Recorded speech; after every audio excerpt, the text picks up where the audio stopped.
Amanyarite ana muso denizeni mabakoro kaufo ka walanyuma don kasangani au ka matrafali Sherifa TV jakanso la solomadono jemukan kanumba atefo amonungo malikono ani malikoka kaufo ka walanyuma don Lala Kuyate. Oui, Samaira. Salamu alaikum. Wa alaikum salam wa rahmatullahi ta'ala wa barakatuh. Kefa. El Kefa ta Ali Bili Cairo. Yaro. Ano bi ko ni arabu parli la. Bi ko ni ame Maroc. Ko di de. Wallahi. Navasti. Ko basiti. Salam.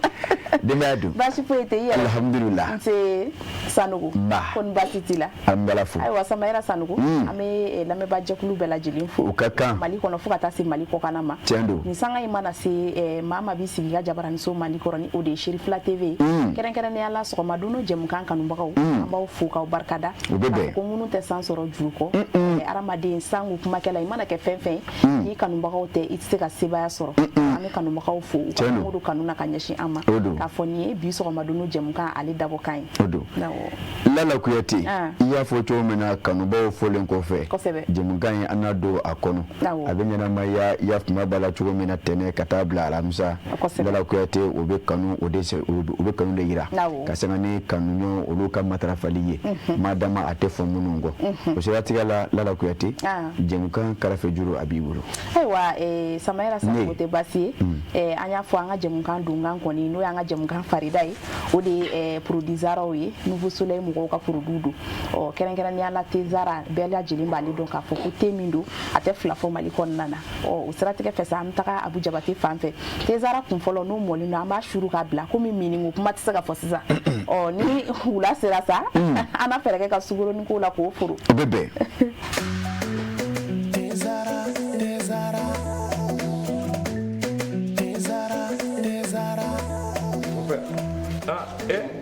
Amona gani dey abe min wuli tasuma kawa mon père Mali bebe ni nene bara ni Afrique be ni nene ni infusé ka jikala ka ke teka o nene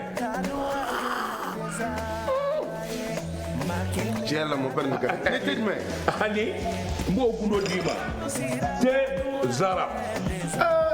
mon père am bebe ko kele na sare ni akuma bay e fele ko na surprise kilo ni do bien mangani sisan wani ye jogo jan te zara tew ka tedi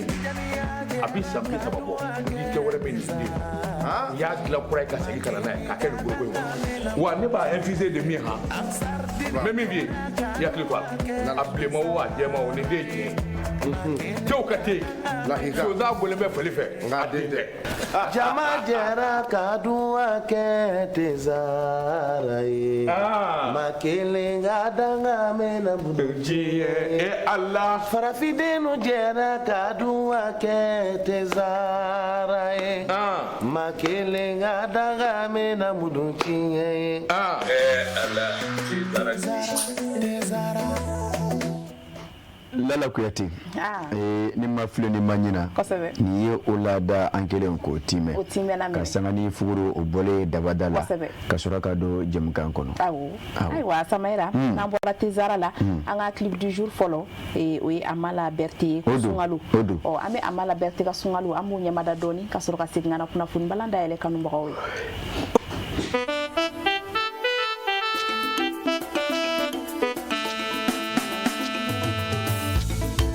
Singalo jora ne makaloba Sungalo jora ne makaloba Singalo jora ne makaloba Sungalo jora ne makaloba Balande kono kambi islame jamauma Singalo jora ne makaloba Amala deni fo musuye Singalo jora de Ne deni fo cheba uye Singalo jora de makaloba Ne deni fo demisen uye Singalo jora de Sanga uga kono kuloka singalo jora de makaloba Amala di barola singalo jora de Ne dani fo karamogo ye singalo jora ne makaloba Sungalo jora ne makaloba Kalande kono kambi silame jamauma singalo jora de Anga do farabato singalo jora de Anga hina geribula singalo jora de Anga hina yatimeula singalo jorade Kaloba anga debe do falato ye singalo jorade anga hina siginyogona singalo jorade anga debe do ambalima ye singalo jorade anga debe do burana kauye singalo jorane makaloba Sungalo jorane makaloba bislame uma singalo jorade anga semo ala kotaula singalo jorade anga sebo dabaliula singalo jorade anga sebo korofalila singalo jorade makaloba anga sebo shuyaliula singalo jorade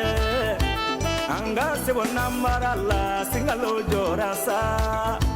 anga sebo dabaliula singalo jorane makaloba Sungalo jorane makaloba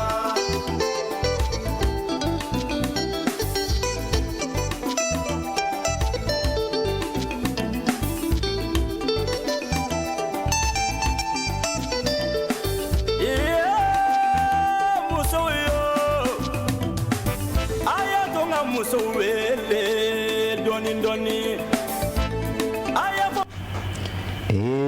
muso yo aya tonga muso wele doni ai kana muso wele ka sabali muso ko sawali sungolo kono amala sumto wele to amala bulu ai atonga fara amala ka muso yo aya tonga muso wele aiwa sungolo mana si nga muso wele yaro nge anwa chaw fana ka wele de an wele ai wele ma fara nan sungo akojume chaw fana ka wele yoro ina de o mafiye afara ko muso ga wele aiwa ko bo muso ke sawali bani munyu baye o che o ruk mare be ka fo mama war ko kuma fiye aiwa baji tela ko yati ko sebe ko mate koloni o lasirle do nani ya nyaga dale ba do ko wati do sebe kono mbara akonna ko aiwa bi ami esorta na fo dungu do ambake chugum na esorta mi taka nga ba mako do ko fie ba do kono na nsira mi metalike bingani wali ma do la kerengere ni ala ma sababu nyongo ko teke ko ndara ulu ko ninka lala kuyati aiwa bidan adam na tugu clean me shara foke kan amika halude fie akainta go ya kainta ndefengo yaro lala kuyati kuna voni mbala anya jasu nanya ta amita ba plus la ka olu daga yoro la na ka de yemimbe yafma bala e komima ko centre commercial o be commune 3 fe bamako yafma bala o yere maraka fo sabana kwanana ako yemimbe talike commissaire principal José Kamati kafara yafma bala aka danka commissaire Isa Kumaka lala kuyate ako onu okachedo okoni oyela malama chamake ako minge meso bulala kuyate na manya kafo ukalenga no kasiga yafma bala kimi ngoni me ukamara ukonana kolu ni ko sania kasangani mamunu ka bara bemme bingani mani ka olu tomo ka bo mana mino smolo uchela ako wulekera subabu kasangani ukawulika joyi uyetiga da masaba bonyongoka lala kuyate MT sambisaba anefla SK samwa ani kononto ani ST samwa ani shigi nala kuyate nunu ngoni abena fo barawera kunto ula fona kera ka bingani ta ka nyeshi moto taxi bollo ani katakata bollo mo akula la kuyate ukoni kumenyara ka nyeshi ulude mo ako ukume barake wera min ko fora odeye kadame tabakoro kata nyamana fara se sira koro mo akula la kuyate ulokumu konnana ako kasangani filgro klem wa ani sabasa maflam ngon wote meneyi energy maton wati lala kuyate nyamana ani fara koni nyonche okoni fleka bi moto taxi bolla doka ko omine akolera ko te amene ko fe uye akamoto mina ala tabula telefone omine na ala warmi kuma ku sebe wari wa kono ton ko fana mina ala yala ko te okay minge moto telefone bolla ale fleka ta yaf mabala adama kashi centre commercial plus la kawye okay minge la ko te brigadier recherche ma okoni wula ka do dugutula amanya mingo otaratiga da yaf mabala la ko te manunuka akoni atagalage ako mafolo na manya ka fo otrani cheka telefoni okoni yaf mabala okoni nyiminge ne jusra buna kunka kasiga yaf mabala tigeda mafolo ka atara sura obe la kuyati afo meto muna obo otogola la kuyati telefoni surla alebulu ka fara yaf mabala moto okelenka la kuyati okeme minge oye omine ne ka tiga ke akuyi okele ngofe european yewa ayeto to afokui abafode jejugula ba de nyon ko blay ale kelen ga to ko fo ba projet la ka o yi o sen fo ani kata olu fana mine ni kala ba ko bla jene tika ke okuyi la ko yete o jome ola amanya mingo o ya gira ka fo olu ka bingeni to ya eyo shidonwa ako olu te ma saba yewa ako kelimite jo sela da fe ka fo ko telemaniti meta fanda fe ako ni telemaniti jo ko takaba o ba so to fla wero mina amba kelen ma fo ko ne bita yemva ne fe e telemaniti eto kalama la ko yete e ba ye ka fo ni kunshi ko depuis yoro mingo ni fo ni be ka masura yi o ba so ma fla minu to ko ni jo me ki ma kono la ko yete ulu keme ka zolenda eke kumbo ani oko filinye akoshite koroshi amano la ko yete akono kera obi so ka telemani mina ela toromonyo mi ma so le kun ko salo ka boku ko wa ulu ka bara ko kun do men nema yaf ma bala ko nga menenga kula ani ntorala ko abebe nyo andafe tama kamara ale hayira ka fo bi ko ni ma sabanu ngoni be kitla mo bulu oni ni ngaka onada uka fasiru anya salo ka bo esor kono la ko yete kasana ka biboli samaira atete meniga ali biala ka na bulu fona ko kisi ami amano ko ba mako bli amano de ba mako sigi jango ni selinye korlaina la ko yete alaka ando ukalo dibila ko na bulu dan kama ami samaira na bora esor la ami independanta kana bladu ko sebe na nyota samaira ali birugu na straw fe keren ni ala dala dumuni fon olu kungankuka anga mali duanyo ko ni wuli ka joke ka sika teke da keren ni ala she ali toni shegin ka ba mako konnana tando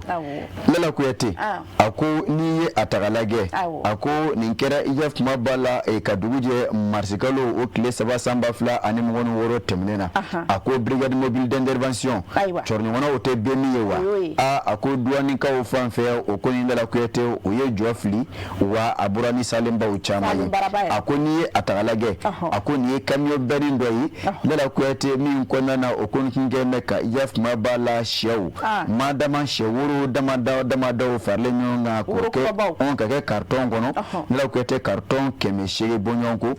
la kwete okume okono ayira kafo abo jamana mina ode Brazil jamana yi Brazil akola la kwete akoni atalage ako ni ya peze abebe toni shege bonyongo dema ako shewuru la akola la kwete mi metalike ya mabala la selila min kera direction générale des douanes fait akola la kuyate ni mboni abedo hukumu ngono odeye jamana nyama okele kala nyine kafo kasika segele aninda kana taka nyeshi angadala dumunu mo ako abedo hodo hukumu kono ako okemi ngela la kuyati ako douane chedon okoni keme kazowenda yaf mabala donda obela jeni kono ako mami ma so ibala ka den ka doni dumunu fendo yi ako jemadi ema walma iya mariante ka doni ayi ako obisira denye ako dala kuyate udekira sababu okoni yaf mabala okoni gasika tigada yaf mabala ni kamyo beninka mi ngoni ngene katashe woro ngene carton kono carton keme shege bonyongu ko kundane ayeba mako akola ko yati ako obi no fatu ke do warla kokura ako marskalo klegale ankoro ako alibi yaf mabala dwani chedon ako wenze bu ka fi lala ko yati o yetigada furugonati do fana kan mi fana kungene kata yaf mabala sheworo kokura oton duru lala ko yati o fale no okume carton keme duru kono lala ko yati kata o doni kana ko kumbora arjatini jamana konnana lala ko yati akoni atagalage no wati na manya kafo amesumulo kono akadi machama ye lala ko yati suma tige shawuro ni osoro kabla kan ani nyonche adola kala gele lala ko yati ni uwobe kangora la akoda lala ko yati abege sababu kamanyi na kile senga doko ako anakeni ore dome majugu nunve nika onyangi kake shawuro kanu ko salo chujugula kadonu oye faba kondana kono wati na lala ko yati somi o minefle na manya kafo masomno ode shubayi ko bla jeni ka janto eyira la sheduni o ka dizanga e ka wuro magala ko yati nyonde kono barate ko de bashite shaba trawri ali da ya fasiri anya salo ka bukana bla kono lala ko yati kasana o ka biboli samaira o te basi akila la dilikaun e kan mo yo fam o stratégie fait ça mais indicateur de renouveau na nyota mi metalike tajiko binankuye ngera ni ala gasoil ko o kami domina ina fo bima bamako ko gasoil ko ni litri million tan kele ani ba keme saba ayiko ko de be bamako 11 millions 385 000 litres odo liteza la ina so wardo ibisiga fo ganyawo awo wari wallahi lala kwete 11 millions o foli kadi dala de Samaira dala kuyati akonye facilita akonanye facilita amedo iyaf mabala indicateur du nouveau kono akolela kuyati nantarai akon Mamadou Jakite aleye facilike akon watla bayan dala kuyati mimetalike iyaf mabala jamana kono akolela kuyati albi tajuko gelea buna kunka madama gazolo ko kunga akon wati dala kuyati machama bala ka onye morobo ola ako odo kuma konna na kulikengere misile me mali jamana nyama ufe ukoma comité de gestion des crises akola la kuyate ni yetalike ala ato bakuruba ode comité régional de gestion des crises et catastrophes du sud de Makoyi akola la kuyate sigimi meke ofe dorokun ako kadam ne fe ko kle mbo katabla maskelo kle shegi utokuli angora wa samba fla ani mgono kononto akukuna shini akola la kuyate ako oye okasigike bamako gouverneur ba okabonya kono ako baradam nauna ako mi metalike bamako gouverneur la akone aye jendi aka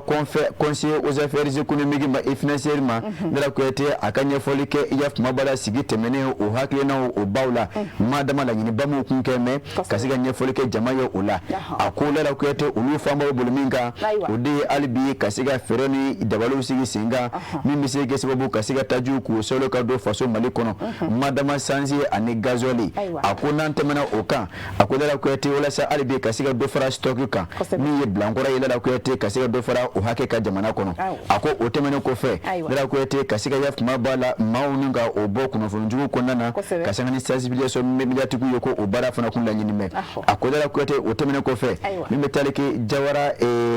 kongo abala o dirige o ka chedenye keneka ale koninga sura ka nyefoluke yaf mabala tajiko bunakunka blankora mi mbebi yaf mabala faso malikono ako nantara essence ko bunakunka ako 11,295,000 litres disponibles.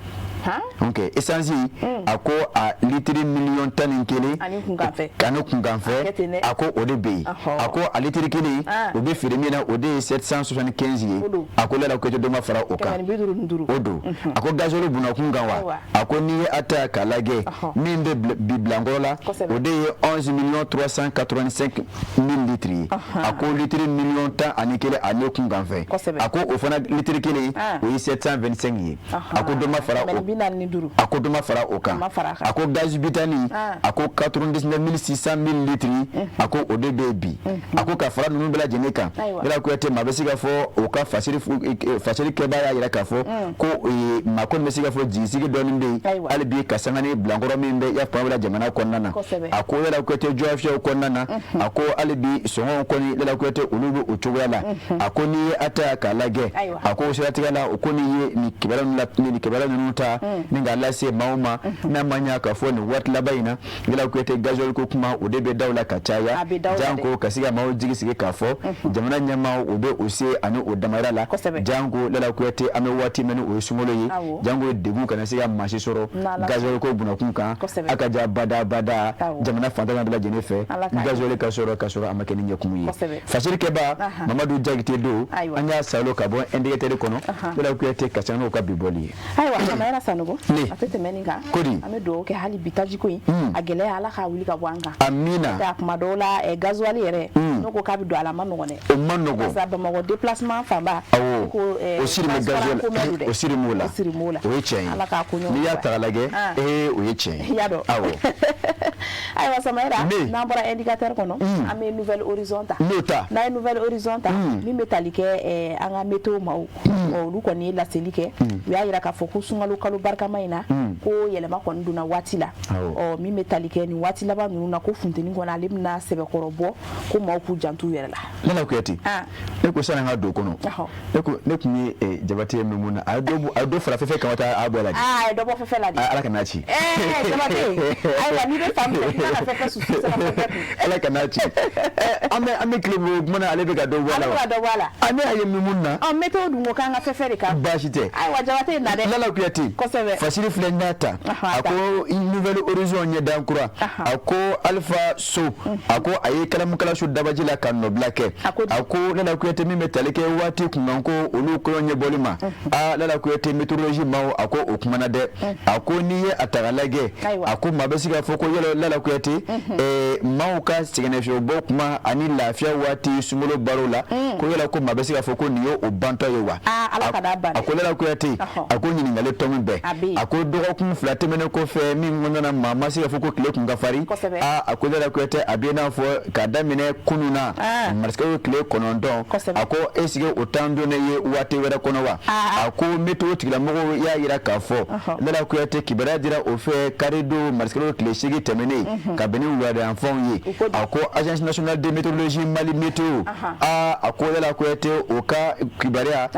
ako ko wala kase achemna yoro made ako lala kuyete ni ye ata kalage we ayira kafo Mali jamana fantana ne bela jenefe kadamine marske kile kononto samba fla anim woni worola ako watu yelamana do olula ako fundeni ko buna kunga ako lala kuyete kadamine 34 degrés Celsius kata blafa 45 degrés Celsius la kadamine intene do marske kile kononto kata ti karido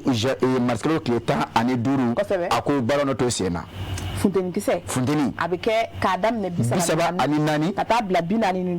ani duru ala kana se binani nduru ma lala kuyete samayra umano ako ni ata kalage ako okololo eyo shidonwa ako odeye ako pour faire face à cette canicule l'agence Mali météo recommande au public de bien s'hydrater tout au long de la journée ako lala kuyete journée de boala sa ako okololo odeye funteni badeye ako lawata funteni ako onabo fanchama fe Mali jamana konana ako okolo ba odeye kamani fuji sama kabo ula ninko laba ko bla minola ako lala ko yatina manya oko ako anga jike antama nyonyi le kuru karabela jeni kono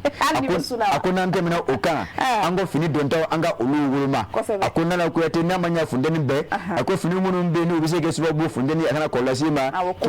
kiki tamanyoke uyi nante mina oka ako lala ko yate anga kle su position lage ana soro kabo akoro na manza ka foko jago do kikabo ko ni kle ko ni wati do la kikana bo akola ko te ni atalage ako kuma ni kuma anga jisma shuru an fargoluka ate ne kuma che nge katogi jodi shikoro ka shuru kun wala atnya fula ni rendela ageni ya atalage na temana oka makoro ni dendanu ako anga jonto ulula jimi na ko buna kunga manu kuma la ko te anga jisma tane kadi oma oka okono oka ngono nyiri akola gwete ni atagalage ako fundeni anaboni wati na koi ako bumako faka se marabolo la jenema akola gwete sumolo abalaka bide klem ngoni ngelewa biyoyi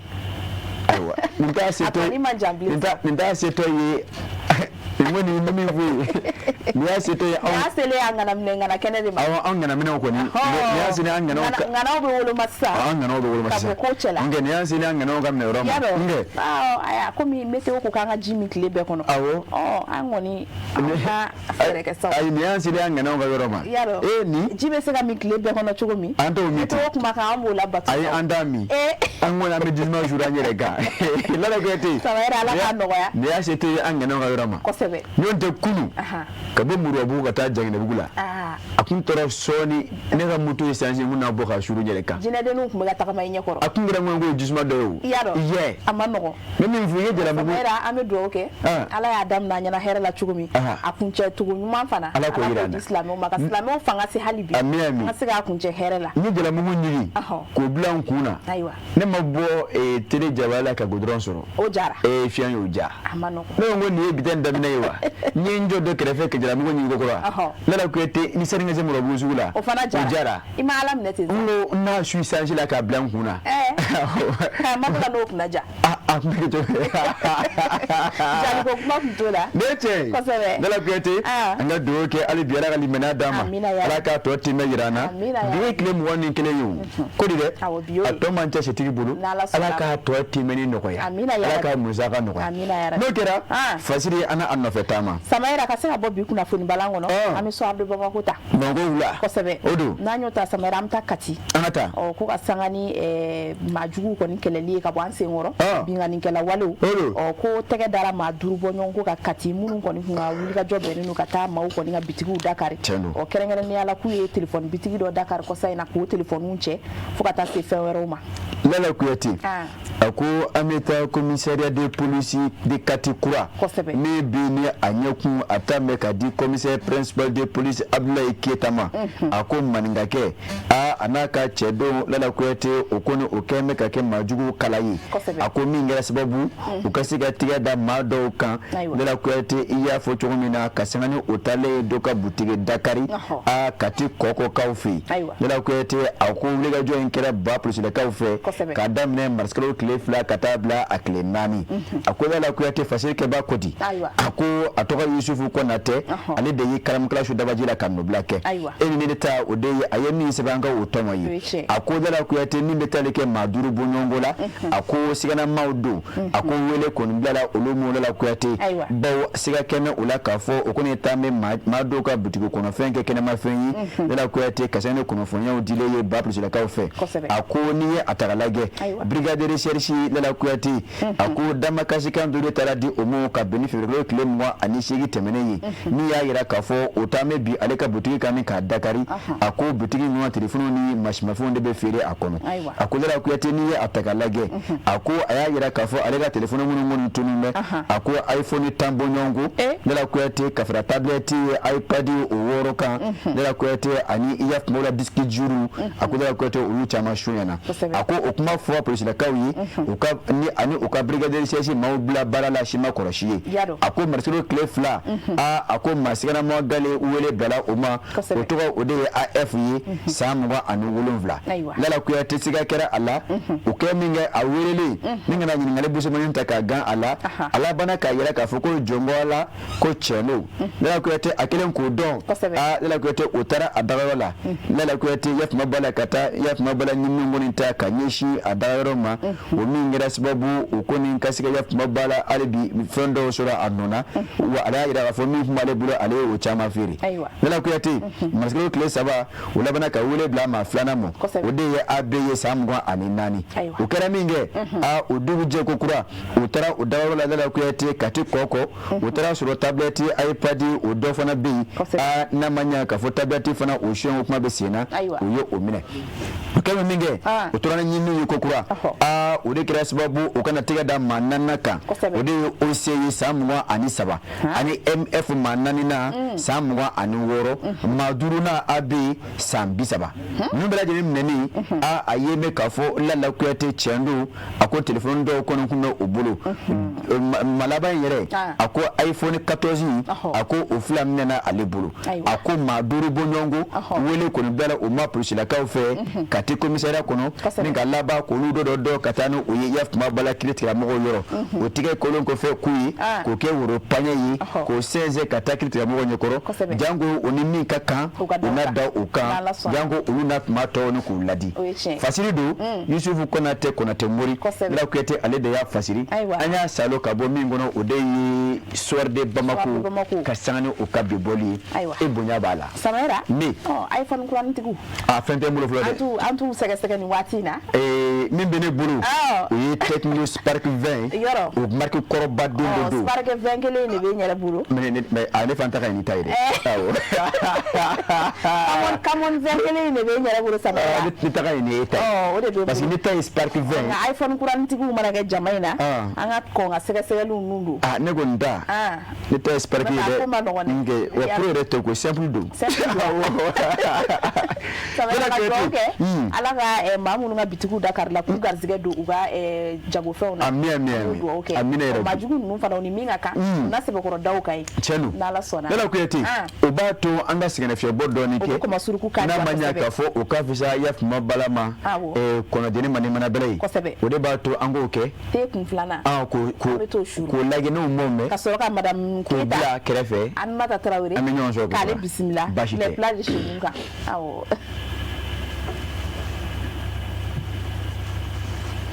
Jabateba musique ne ye Desara de ye ka kelen ni lafiya sabati bɛɛ lajɛlen farikolo la a ka di kojugu ni ne bi yan gɛrɛn baro bɛ ɲaga wa bɛɛ lajɛlen ɲɛda bɛ walawala n'u ye ne min kaban dɔrɔn bɛɛ lajɛlen bɛ nisɔndiya ne ko jɔn de star yɛrɛ mais aw ka kuma ka ca sa ne de ye star ye ne ka di wa n bɛ dumuniw timiya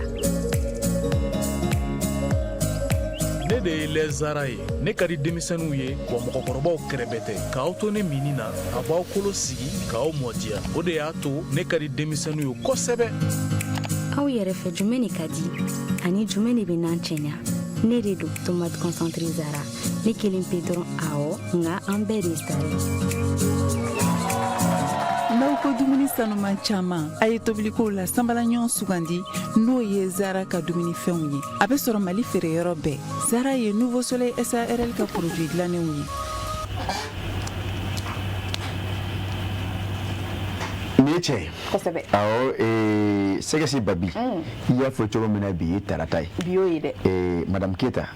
e ni sɔgɔma nse aw yɛrɛ ni sɔgɔma ko ni baasi t'i la baasi foyi t'i la denbaya don baasi foyi t'u la alhamdulillah sunkalo i b'a kan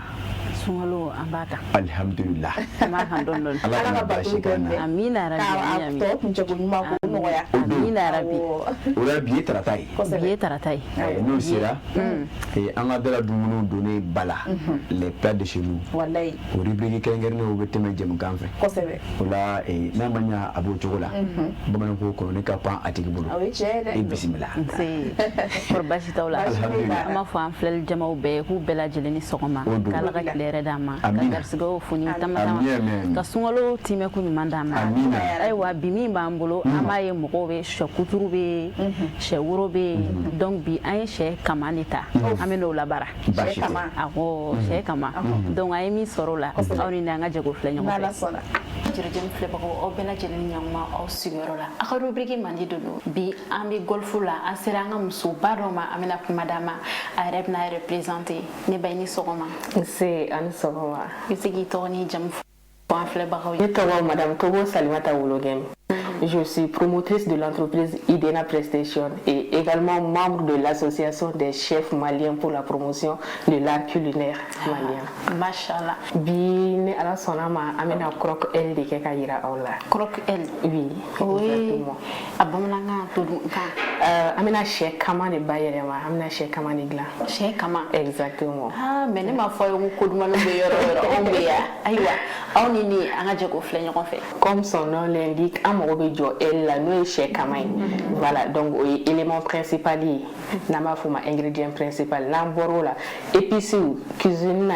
mɔgɔ t'i yɛrɛ stressé n tɛ sɛgɛn a fɔli la épices i diya épices i b'o de k'a la bi n'i ye nin k'a la sini i bɛ se ka nin k'a la donc bi épices damadɔ b'an bolo an bɛna thym utiliser voilà an bɛ épices poulet utiliser an bɛ sauce soja utiliser céleri l'ail an b'o utiliser an bɛna poivre fana utiliser voilà donc an bɛ tila k'a don panure la panure ye mun ye chapelure utiliser chapelure o tubabuw ta ye donc maintenant an bɛ se k'an ka burujalan kelen kelen ta k'o susu k'o mugu bɔ donc ani farine de blé n'o ye an ka farine min bɛ boutique la an bɛna o utiliser pour la chapelure ani nɔnɔ dɔɔni donc maintenant k'a bɛɛ agrémenter maintenant an bɛna sauce dɔɔni kɛ k'a accompagner n'an b'a fɔ o ma sauce blanche la o sauce blanche ingrédients o base ye mayonnaise yaourt sans sucre voilà ni yaourt t'i bolo i bɛ fromage sans sucre ta i b'o k'o la ka citron dɔɔni k'a la ka kɔgɔmugu dɔɔni k'a la et c'est bon. aw bɛ baga ne ma ko ne ka fasali bɛ sɔrɔ nin na nin bɛɛ bɛ ka fɔ cogoya min na o tuma na an k'o dilan cogo la ɲɔgɔn fɛ. donc maintenant n'an donna an ka gabugu kɔnɔ n'an bɛna baara in daminɛ an bɛ fɔlɔ k'an tigɛ ko ka jɛ safinɛ la gan b'an tɛgɛ la mais tɛgɛ kolen don ka jɛ safinɛ la ka ban voilà donc maintenant i bɛ sɔrɔ k'i ka sɛ kama ta k'a si bɛɛ bɔ la k'a nettoyer ka ɲɛ n'i y'a nettoyer ka ɲɛ kama yɔrɔ fila de b'a la an bɛna a diviser en deux ka sɔrɔ k'a tigɛ k'a kori n'a fɔ ko woro ni dumuni y'a ye n'a ma dilan ɲɛ i b'a fɔ ko sɛ woro de don ka sɔrɔ sɛ kama de don donc n'an y'o ta an ye épices minnu fɔ an bɛ épices ninnu bɛɛ mélanger a la ni temps b'i bolo i b'a laisser reposer au frais frigo la ni temps t'i bolo ni presselen don i bɛ tɛmɛ n'i ka baara ye donc n'an ye o épices bɛɛ k'a la sisan an bɛna tila ka sɔrɔ k'a don an ka panure la an bɛna panure dilan panure in na sisan an bɛ farine mugu ni burumugu ɲagami ɲɔgɔn na ani an ka épices an b'olu ɲagami ɲɔgɔn na ka sɛfan ni nɔnɔ gosi ɲɔgɔn fɛ donc maintenant n'i y'i ka sɛ woro ye an bɛna fɔ woro sisan parce que a bɔra bɔra kamaya la donc ni y'o ta sisan nɔ i b'a don chapelure nɔnɔ ji in na ka tila k'a don chapelure la n'a y'a sɔrɔ chapelure giriman ka di ye tu répètes l'action 2 fois donc n'a y'a sɔrɔ fɛgɛmani ka di ye i bɛ se ka kɛ ten n'i tilal'o la an bɛ tɛmɛ friture la n'o ye yirani ye an b'a yira o y'a bannen a bɛ se ka dun ten mais komi ko dumanw ka d'an ye an bɛ sɔsi fitinin fana k'a la k'a ɲagami sɔsi in fana dilan man gɛlɛn an ye ingrédients ninnu fɔ cogoya min na citron ni yaourt mayonnaise ninnu i dan k'a bɛɛ ɲagami minɛnin kɔnɔ et puis tu dresses ton assiette. i b'a dɔn ko dumanw bɛ sa o y'o bannen exactement donc dumuni duman hali n'a kari cogoya min na n'i m'a dressé ka ɲɛ n'i y'a sigi cogoya dɔ la a tɛ dumuni nɛgɛ don mɔgɔ la donc an bɛna passer dressage la sisan. a goût de wa texture de wa présentation yɛrɛ de wa il faut an ka goûter wagati bɛ sera a sera avec ta permission exactement i b'a tremper exactement à vous l'image à nous le goût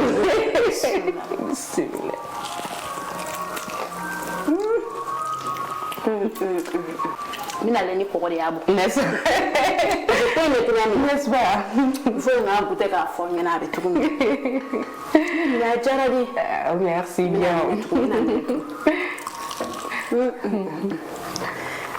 n bɛ maa si caya donc n bɛ Chérifula TV fo kosɛbɛ k'an lamɛnbagaw fo ka mama fo yan kosɛbɛ kosɛbɛ n'i y'a ye ko an bɛ ka nin kɛ bi maman c'est grâce à toi merci et voilà much love pour toi. donc ne yɛrɛ b'a fɛ ka yira o la bi n'o ye croque elle donc a k'an bɛ siɲɛ wɛrɛ bye bye. tiɲɛ yɛrɛ la Samaïra ale tɛna kuma ne bɛ sun na nin bɛ tabali sanfɛ yan ne bɛ sun na sɛbɛ la kojugu yadɔ bon maaw ladɔnya n y'a lɛn o y'a sɔrɔ an ma don sunkalo kɔnɔna na dɛ awɔ an kana fɔ k'i ka sun suma tigɛ dɛ n bɛ sun na halisa mais madame Keta ni sunkalo tɛmɛna nin ka na tabali in kan n'Ala sɔnna a ma an bɛ fo k'i waleɲuman dɔn k'i ka don ma wele fo a ko nin tɔgɔ nin ye aile de poulet farci aile de poulet farci a plat yɛrɛ bɛ wele ten a plat yɛrɛ bɛ wele n'i taara restaurant i b'a sɔrɔ ou bien croquette de poulet croquette de poulet croquette de poulet croquette de poulet awɔ donc n'i tagara pâtisserie ba ninnu kɔnɔ i b'a sɔrɔ yan croquette de poulet dɔrɔn awɔ i b'a da kan aile parce que cuissi ta bɛ yen awɔ blanc de poulet fana ta bɛ yen n'o ye sɛbu ye sɛ woro fana ta bɛ yen voilà nin ye sɛ kama ta ye mais e b'a a da man ka caya dɛ non a da man ka caya n'Ala sɔnna a ma ni sunkalo banna n'Ala y'a tɛmɛ ko ɲuman d'a ma n bɛ na n'o ye plateau sanfɛ walasa cogoya min na a ka se k'a déguster ka se k'a lajɛ awɔ a bɛ passer a sani o cɛ min b'a fɛ ka lajɛ n'a sɔrɔ ni sun bɛ se ka tigɛ n'a ye de kɛ sun bɛ tigɛ n'a ye i ma ko in faamu wa sun bɛ se ka tigɛ n'a ye voilà Lala y'a fɔ cogoya min na i bɛ commande lancer n'i ye commande lancer diɲɛ ma don o don olu b'a dilan n bɛ profiter nin na k'a fɔ kosɛbɛ idena mɔgɔw awɔ Salimata Wɔligɛm a n'a baarakɛɲɔgɔnw a balimamuso u bɛɛ lajɛlen folen don yan nɔ bɛɛ lajɛlen merci an bɛ yɛrɛ fo ka waleɲuman dɔn nin mɔni nin fana ye siɲɛ fɔlɔ ka nin kɛ ta ka kanu yɛrɛ ma ka kɛ woro ye yɔrɔ Samaïra n ko don o don tulo bɛ taa kalanso la rubrique in fana a dabɔkunba dɔ ye nin ye o musolakaw mana kɛ jabaranin kɔrɔ sisan an b'a dɔn k'a fɔ ko kama sɛ kama a bɛ se ka yɛlɛma ka kɛ fɛn wɛrɛ ye min tɛ k'a jiran sɔsi la dɔrɔn k'a ja fɛn bɛɛ ni ba ka tila ka sɛfan fana k'a to sɛ kama ni sɛfan fana a bɛɛ bɛ a bɛɛ bɛ se ka fara ɲɔgɔn kan ka ɲɛ a kana yɛrɛ kɛ ne ka na to maa si la ko kelen bɛ k'an sɛgɛn sunkalo in na dɛ ayi bɛ enregistrement kɛ a tɛ se ka nɛnɛ nɛnɛli ko in fo ni sun tigɛra o ma nɔgɔn dɛ a ko nin ka m'an bolo k'an ka ko bɛ ji la minɔgɔ b'a la yɔrɔ an ka émission yɛrɛ yɛlɛma sufɛla la dɛ sisan an yɛrɛ ka se ka to ka ni laada wulila cogo b'a la ka se k'a dɔn n'ala sɔnna ji la minɔgɔ b'a la donc ni mɔgɔ min bɛ fɛ k'an wele an ka s'i ma f'i sigiyɔrɔ la i ka seko ni dɔnko ye min ye k'o jira an na i bɛ se k'an wele nɛgɛjuru sira la n'o ye 79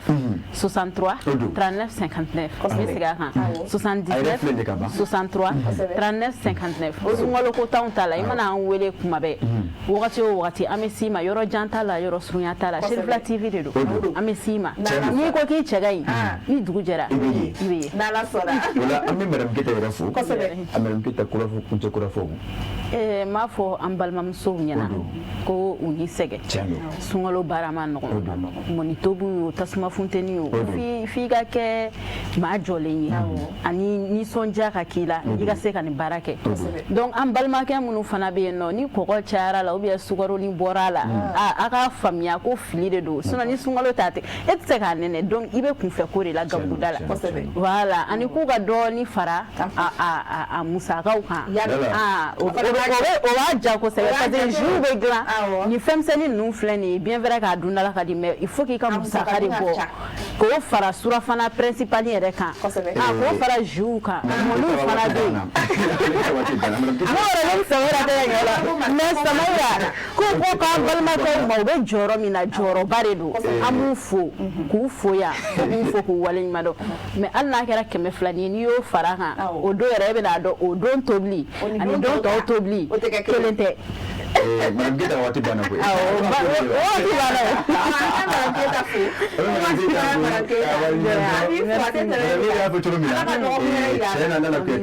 Waati kɛ ɲɔgɔn tɛ o kan ka se ka kɛ ka dɔɔni fara nasɔngɔ kan parce que sunkalo la dépense bɛ caya negela dumuni negemaw fana olu bɛɛ ni k'o fara suntigɛw kan olu ye fɛn ye fɛn minnu bɛ hali bi suntigɛ diya maaw bolo nka a tɛ kɛ ni kungo t'a la o de bɛ na ni nasɔngɔ ka dɔɔni fara kan nka an bɛ dugawu de kɛ Ala ka gɛrɛsɛgɛ ɲuman d'an ma o la an bɛ Madame Guetta bilasira min ye o de ye dɔgɔtɔrɔ dɔgɔtɔrɔ bɛ yen an bɛ o de na ni o ye ko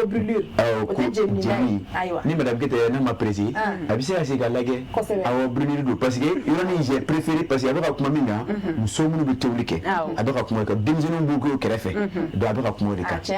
donc o bɛ bɛɛ intéressé surtout denbatigiw donc an bɛ taa Jabate fan fɛ bi an bɛ ka kuma min kan n'o de ye brûlure ye ko a ka an bilasira n'o ye.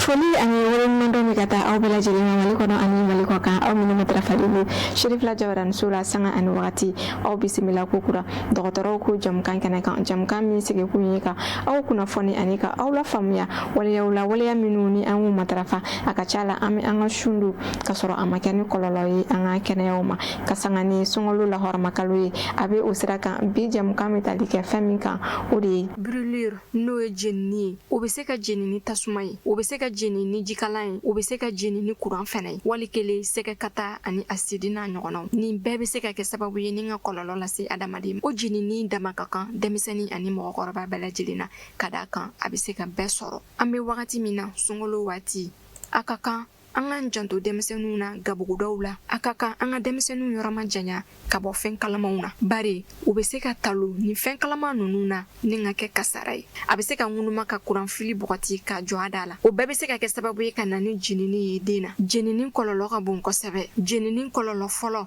a bɛ kɛ sababu ye ka farikolo ji sama n'o ye déshydratation ye o bɛ kɛ sababu ye ka na ni jiko dɛsɛ ye den farikolo la joli kɛnɛyatɔ fɛnɛ tɛgɛ bɛ se ka nɔrɔ o fɛnɛ bɛ tila ka taa laban kungo wɛrɛ la infection fo ka taa se baloko dɛsɛ ma min bɛ se ka den yɛrɛ nin to a da fɛ a joli bɛ se ka bɔ o bɛ se ka na ni joliko dɛsɛ ye ɛrɛn bɛ se ka bana fo ka taa se o n'a ɲɔgɔnna caman ma ni jenini kɛra a kɛra minnu ɲɛna ka fara den masaw kan a bɛ ɲini aw fɛ jenini kɛra ka fini minnu to den na olu ka bɔ a la ka ji sanuman ɲini a kana kɛ ji ye fɛnɛ min n'a ka kalan kojugu ni ka o bɔn den kan ka sɔrɔ ka den ta ka se n'a ye kɛnɛyaso la walasa furakɛliw bɛ se ka sigi sen kan kuma dɔw la a bɛ dan farikolo yɔrɔ kelen na sanfɛla bɛ se ka jeni wali kelen farikolo duguma la jenini bɛ se ka gɛlɛya kuma dɔw la fo ka taa se kolo ma jenini mana kɛ waati min na a bɛ ɲini an fɛ a tigilamɔgɔ ka ta o nɔgɔnin bɛɛ lajɛlen na ka taa n'a ye kɛnɛyaso la bari ni jenini furakɛliw ma se ka kɛ ka ɲɛ i n'a fɔ a ka kan cogo min na a bɛ se ka fiɲɛ bila a tigilamɔgɔ la joli bɛ se ka kɛnɛya nka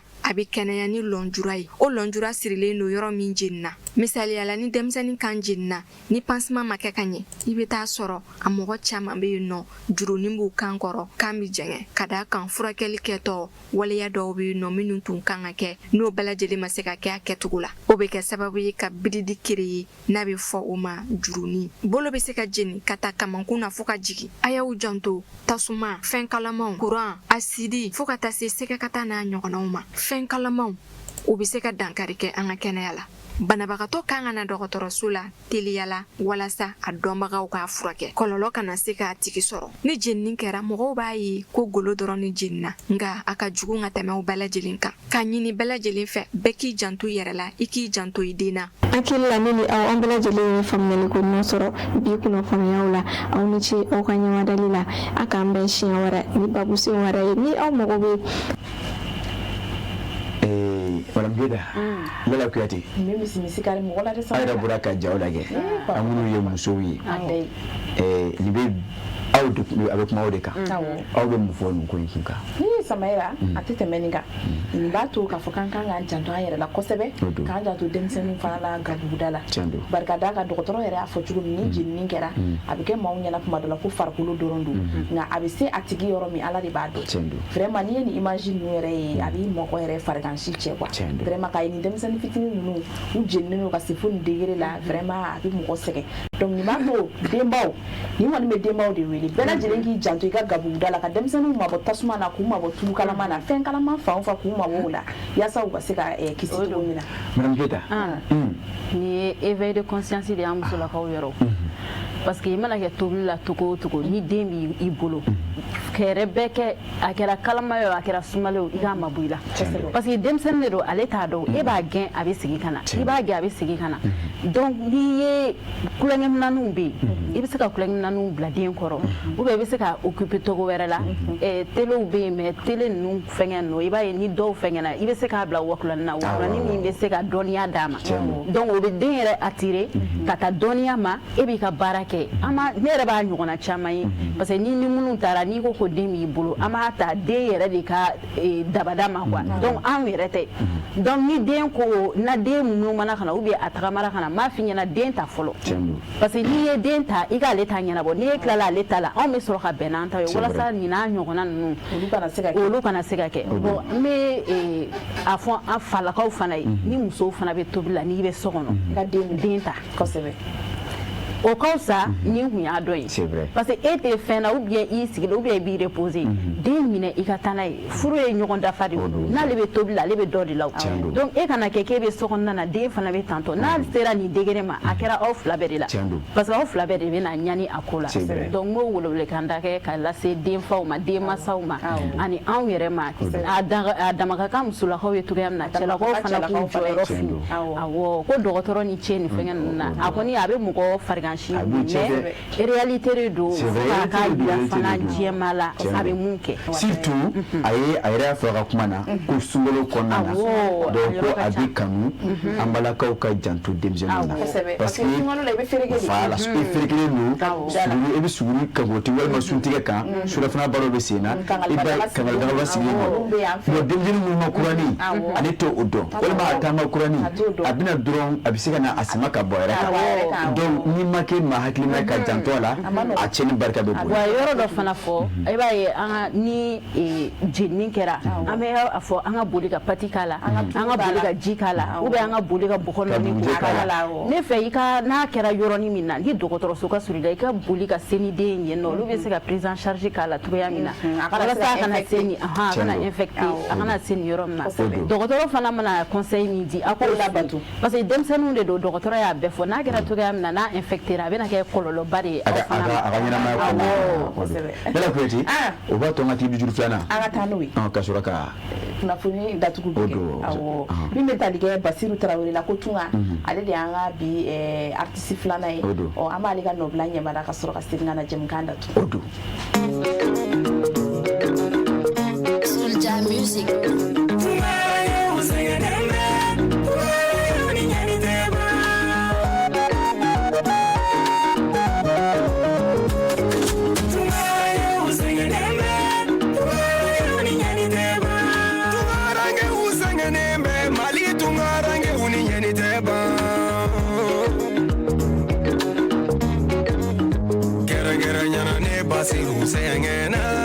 ne basiru nyenina ne bora Bamako kata nyere soro Burkina ne wulela Burkina kata nyere soro Lomé ne wulela Lomé Togo kata nyere soro Cotonou ne basiru deguna nyenina o degumbe faso de la Tungaye usengenembe Tungaye uninyani Ola netara Kongo Netara baraza kono Atumene kono bode kumbana Jaja de kumaba Ne de kunjugu be munu Baraza kono Kasenge njugu be munu Baraza kono Ne nyene njugu be munu Baraza kono Alika kaso njugu be munu Baraza kono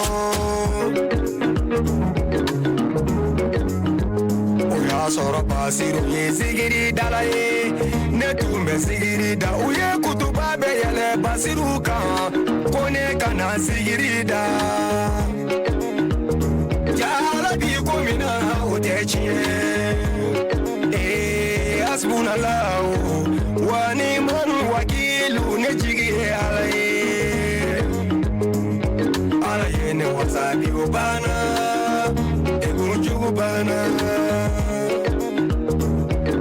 Bede kone basiru kele Kini sasa kone basiru kele Gabonga u kone basiru kele Poti Noiri kone basiru kele Kotoriali kone basiru kele Kamurune u kone basiru kele Wa Benega u kone basiru kele Eni sigibi kibe basiru Koi nyenye ni suwe kuila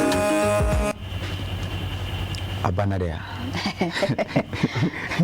Amabare parce que doni kele gudoni anke komi akumeka don pesa ango to do werela mba fuga ndega kun kele gudoni suna bisa ango to do werela wera ni kuruki seri ganye est-ce que ne chei abara nala kuyati ola bi conseil comme kuna ngumana la duka kosebe bitai siginyo ya itiliala oiche kasoro ga jam kan kunche kosebe modo ku kwanga to wandenga kare faraka dokuno yaro ko fana jora ka dole ko sebe siginyoya samaira hakebe ma signoni chere oiche de siginyoya samaira hakilla malien bela jilinga ngana fanyi ngado barkada ka malie jamana yi dunani jatigiya jamana yi malie o nyoko koto nyoko tala fana jamana yi malie o siginyoya aladiali iba yi malie la kosebe ni kateme farafina dugu chamanka o siratige fe anga hakili to siginyoya samaira ane ba me anga karambo da chugumi ko ma hali kiyama jodu ki nyiningali be ki siginyoya ni la o ba yira ka fo hali ko yi soro yani so mo ko ka boro were kana bwa kala ma iba su siginyoya folo de bwa kala donc ni siginyoya na so obe dakunyumana se ka deme do ima me na obe dakunjugula dun ado la tiene de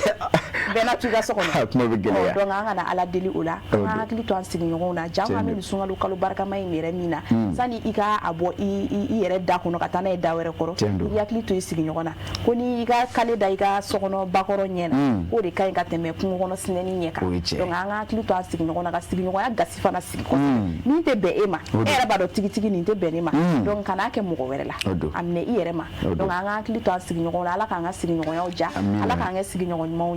awo lala kuyate siginyoya ja a shartu bewo o ye gashi wallahi ni janto yi siginyoya gashi la aka sigi be jawo kosebe o te chen wallahi femi te be ema ire mango ke mawere la de yi ka jibo nuru jiko obla obi teme siginyoya ka dala wala mo obi do siginyoya fe abebe atebe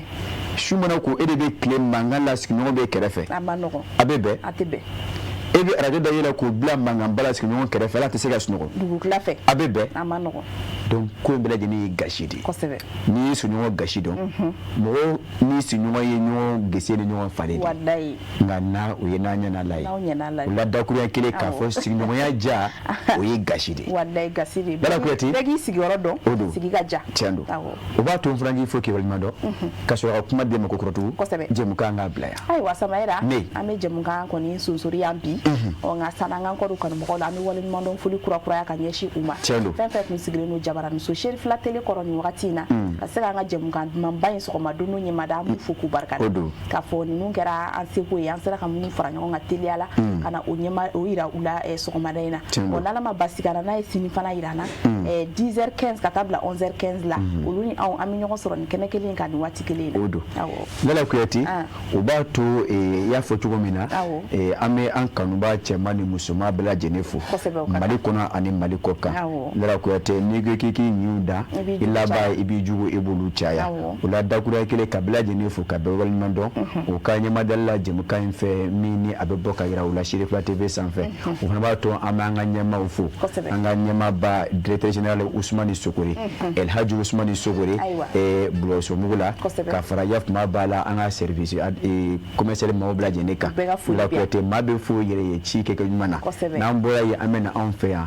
technique la Buya Jagile Kulubali El Hadji Buya Jagile Kulubali an b'o fana fɔ k'o waleɲuman dɔn ne la Kuyate ka Sherifa TV baarakɛla bɛɛ lajɛlen fo nin waati n'an yɛrɛ denmuso Madame Jara Kafune Bacili m'a fo m'a fo Jara ka arabu muso don ko ne denmuso don ne denmuso donc e tɛ se k'i burankɛ ka arabu muso fo ne tɛ se k'o fɔ ne de bɛ se k'o fɔ ko ne denmuso don min denmuso fo ko Jara ka arabu muso ka